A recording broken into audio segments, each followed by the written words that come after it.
अस्सलामुअलैकुम नाज़रीन कराम, नई वीडियो में आपको खुश आमदीद कहते हैं। मालूम ये होता है जैसे नवाज़ शरीफ पाकिस्तान में एक नई रेड लाइन है और नवाज़ शरीफ की जानिब या उनकी फ़ैमिली की जानिब या उनके जो बाकी लोग हैं उनकी जानिब अगर कोई देखेगा, कोई फ़ैसला देगा तो वो फ़ैसले पलटा दिए जाएंगे और अगर उनके ख़िलाफ़ फ़ैसले हैं तो वो तब्दील होते हुए आपको नज़र आएंगे। बहुत कुछ होता हुआ आपको नज़र आएगा। अब बड़ी अदालत ने सुन ली है। आप जानते हैं कि एक अहम फ़ैसला दे के गए थे साबिक चीफ जस्टिस उमर अता बंदयाल। नैब तरामीम का ये फ़ैसला था जिस पर बहुत ज़्यादा शोर मचा हुआ था और इसमें इमरान खान दरख्वास्त गुजार थे। ज़ाहिर है ये बड़ा सेंसिटिव मामला है। ये कैसे हो सकता है कि आपके ऊपर केसेस हों, आप हुकूमत के अंदर आएँ, आप नैब तरामीम करें, अपने आप को क्लीन चिट दें, फिर तो मुल्क ही बंद कर दें, एहतसाब करने का सिस्टम ही बंद कर दें, तो ये मुमकिन नहीं है। अब इस पर हुआ क्या, नैब तरामीम उड़ाने वाला केस, उस पर टाइम मांगा अनवारुल हक काकड़ की हुकूमत ने। हालांकि अनवारुल हक काकड़ की हुकूमत का नैब तरामीम के मामले से कोई लेना देना नहीं है। ना आप पार्लियामेंट हैं, ना आप इलेक्टेड गवर्नमेंट हैं, ना आपका मामला है। लेकिन चूँकि इस सारे मामले के अंदर इसाक डार, शहबाज शरीफ, नवाज शरीफ और इस शरीफ ख़ानदान के बाकी अफराद के केसेस बहाल हो गए।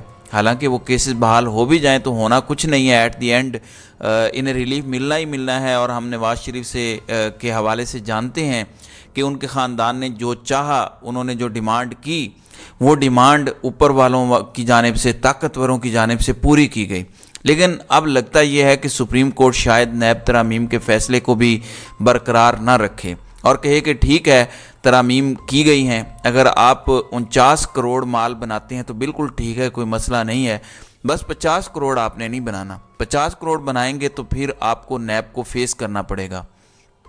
अब चीफ जस्टिस काजी फायज़ ईसा इस केस को खुद सुनेंगे और 5 रुकनी लार्जर बेंच मंगल को नैब तरामीम फ़ैसले के ख़िलाफ़ निगरान वफाकी हुकूमत की इंट्रा कोर्ट अपील पर समाअत करेगा।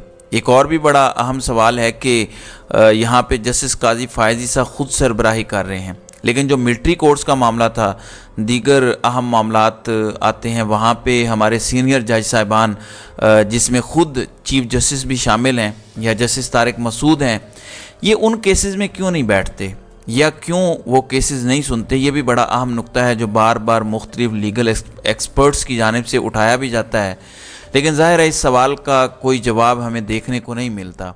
तो अब अगर आप नैब तरामीम वाला फ़ैसला ख़त्म कर देंगे साबिक चीफ जस्टिस उमर अता बंदयाल का, तो वो जो सारे केसेस नैब में बहाल हुए थे वो सारे के सारे वापस हो जाएंगे और फिर सत्ते खैरा हो जाएंगी पीपल्स पार्टी के लिए, सत्ते खैरा हो जाएंगी नून लीग के लिए, सत्ते खैरा हो जाएंगी बाकी सब के लिए। अच्छा, फिर तासुर ये दिया जा रहा है जैसे पीपल्स पार्टी और नून लीग आपस में नाराज़ हैं। मसलन मैंने आपको ख़बर दी थी कि नवाज़ शरीफ ने पीडीएम की लीडरशिप से मुलाकातें और टेलीफोनिक रब्ते करने का फ़ैसला किया है, जिसमें फजल रहमान के साथ तो अभी तक वो मिले नहीं हैं। तो अब पता चला कि पीपल्स पार्टी जो बयानबाजी कर रही है उसकी वजह से नवाज़ शरीफ अच्छे खासे नाराज़ हैं, इसलिए उन्होंने आसिफ जरदारी से रब्ता न करने का फ़ैसला किया है।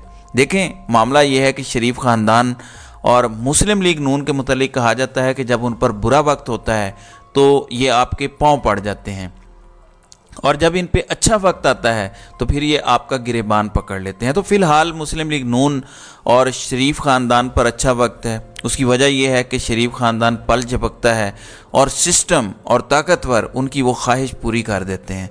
तो अब मेरा नहीं ख्याल कि नवाज़ शरीफ किसी से रब्ता करें या नवाज़ शरीफ को किसी की ज़रूरत है। तकरीरें करना बड़ा मुश्किल काम है, लेकिन नवाज़ शरीफ ख़ानदान तो तस्वीर के फ्रेम में भी अपने ख़ानदान के अलावा किसी को बर्दाश्त नहीं करते, बाकी किसी को उन्होंने क्या देना है।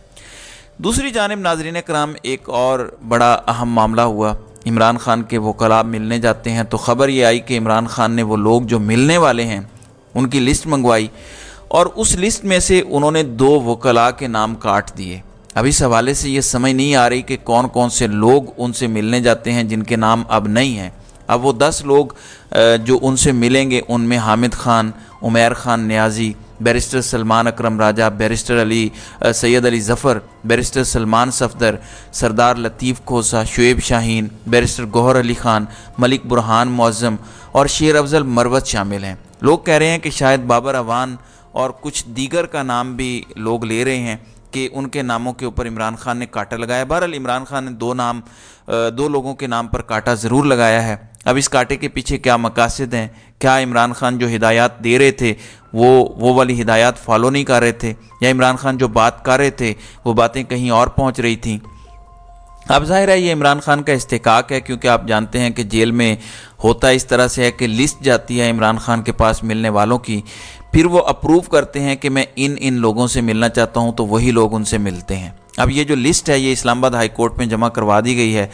इस लिस्ट के मुताबिक अब ये वकला मंगल और जुमेरात को 45 मिनट तक इमरान खान से मुलाकात कर सकेंगे। लेकिन जो मुलाकात ना करने वाले दो लोग हैं वो बड़ा इंटरेस्टिंग है और सोशल मीडिया पर बहुत सा शोर मचा हुआ है कि आखिर वो कौन से दो लोग हैं। अच्छा नाज़रीन इकराम, एक और बड़ी दिलचस्प बात है। एक तो नवाज शरीफ ने मीनार पाकिस्तान पर जलसा किया, हम लोगों ने उसे रिपोर्ट भी किया, वहाँ सब कुछ था, लेकिन लाहौरिये नहीं थे, वहाँ जोशो खरोश नहीं था, वहाँ फैमिलीज़ वाली सूरत हाल जो हमें पीटीआई के जलसों में नज़र आती है वो भी हमें नज़र नहीं आई। अब हुआ ये कि मुस्लिम लीग नून से मुतल्लिक नुसरत जावेद का कहना यह है कि लाहौर वाले जलसे के अंदर लाहौरियों की तादाद 5% भी नहीं थी। उनके मुताबिक अगर कोई इससे ज़्यादा तादाद बता रहा है तो वो झूठ बोल रहा है। अब ये तो हो गई नवाज शरीफ की सूरत हाल। अब नवाज शरीफ की एक बी टीम भी है और ये उनके अपने लोग हैं। मुस्लिम लीग नून के अपने लोग ऑफ द रिकॉर्ड मानते हैं कि इस्तेकाम पाकिस्तान पार्टी उनके लिए फ़ायदा मंद है, और अगर इस्तेकाम पाकिस्तान पार्टी ना होती तो ये लोग कहीं और चले जाते, तो हमारा हाउस फुल है। वो कहते हैं इसलिए ये लोग यहाँ पे सब इकट्ठे हो गए हैं और पीपल्स पार्टी का रास्ता भी ब्लॉक हो गया है। आज इस्तेकाम पाकिस्तान बने काफ़ी महीने हो गए हैं, लेकिन इस्तेकाम पाकिस्तान पार्टी जिसमें जहांगीर खान तरीन और अलीम खान हैं, आज उनकी जान पर बनी हुई है। वो जहांगीर खान तरीन और अलीम खान जो कहते थे कि हमने इमरान खान को इमरान खान बनाया है, और वो कहते थे कि वो जलसे, वो हेलीकॉप्टर, वो सब कुछ हमारी वजह से था, उनकी खुद हिम्मत और जुर्रत नहीं हुई मीनार पाकिस्तान पर जलसा करने की। अब उन्होंने खानेवाल का जहानिया स्टेडियम जलसे के लिए मुंतखब किया। वहाँ पर ज़ाहिर है जहांगीर खान तरीन की तस्वीरें हैं, अलीम खान की तस्वीरें हैं, लेकिन सवाल ये पैदा होता है कि आपने किसी बड़े शहर में जहाँ पे आपको ज़्यादा कवरेज मिलती या ज़्यादा आपको पब्लिक मिलती, आपने वहाँ पे जलसा क्यों नहीं किया? अब कहीं ऐसा तो नहीं है जो नवाज शरीफ के साथ हुआ है तो नवाज शरीफ की बी टीम ये चाहती है कि उनके साथ वो ना हो, लेकिन उनका दावा यह है कि पंडाल में 30 से 35 हज़ार कुर्सियाँ लगाई गई हैं।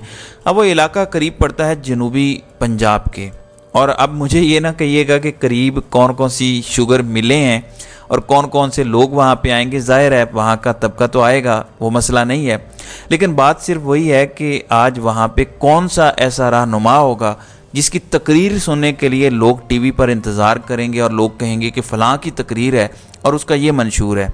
यानी ये एक अहम फैक्टर होगा, ये बात आपको समझ आ जानी चाहिए। लेकिन ज़ाहिर है कि इनको ये समझ नहीं आएगी कि आप मुस्लिम लीग नून के साथ पीडीएम की हुकूमत का हिस्सा भी रहें और आपके जहाज़ भी ट्रांसपोर्टेशन दें मुबैना तौर पर एयरपोर्ट से शाही किले तक, और आपके लोग जाके नवाज शरीफ का इस्तकबाल भी करें, और आप ये भी कहें कि आप अपोजिशन की जमात हैं, तो ऐसा तो मुमकिन नहीं है।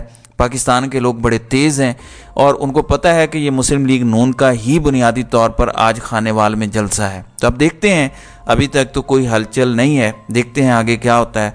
तो नाज़रीन इकराम, आपकी इस वीडियो के हवाले से क्या राय है? आप अपनी राय का इजहार कमेंट सेक्शन में ज़रूर कीजिएगा।